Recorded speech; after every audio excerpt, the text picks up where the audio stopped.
And we do want to begin with a deadly winter blast that's left tens of millions of people in a dangerous deep freeze all across the country. Frigid temperatures, ice and snow from California to New York. We want to welcome WABC's chief meteorologist, Lee Goldberg, who is tracking all of the extreme weather for us. Lee, good morning, sir. Good morning. And that ice is getting real old. There's no question about it. And now that Arctic assault is starting to make its way east. And that's why we're seeing the snow, ice and rain blossom across parts of the Tennessee and Ohio Valley. So there's an ice storm warning east of Memphis. You have icing in Nashville and London, Kentucky. There's some snow in Charleston, West Virginia at this point. Throughout the day, we're going to watch the icing in the Piedmont. I think it'll be worse along I-81 in Virginia, places like Roanoke. Then it's a quick hit of snow for places like D.C., Philly, up to New York City, maybe even a couple of inches before you see a changeover to freezing rain and eventually rain. But it's the Monday morning commute in the interior Northeast that's probably icy, so allow extra time for that. Meanwhile, even though the storminess has left the south, the cold is still locked in. We're still below freezing in Dallas right now with a freezing fog advisory. It's going to be a while till they thaw out. We'll tell you the timing on the thaw, the western chill, the eastern storm. There's plenty in weather. Dan?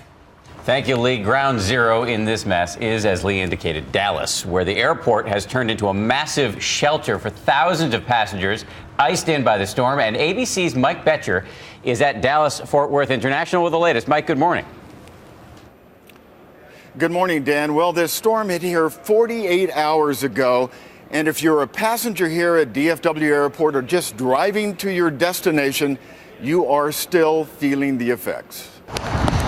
The ice fell, but the ice did not melt. A record Arctic air blast has kept Dallas and Fort Worth creeping along. Travel is risky. Portions of some major highways are shut down. I-35 north of Dallas is backed up for miles. Overnight, police halted 18-wheeler traffic along the iciest roads.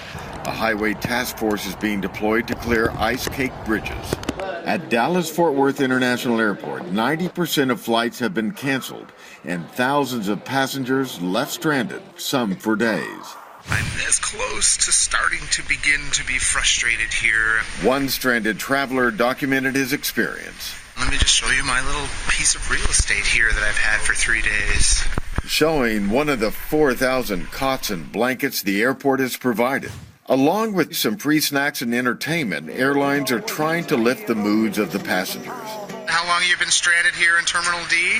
Since yesterday at 8 a.m. But patience is wearing thin. I don't think they were prepared. They weren't prepared. Friday night, hundreds had to be evacuated from this Lufthansa flight stuck on the ice. And for the first time in 44 years, the Dallas Marathon was canceled.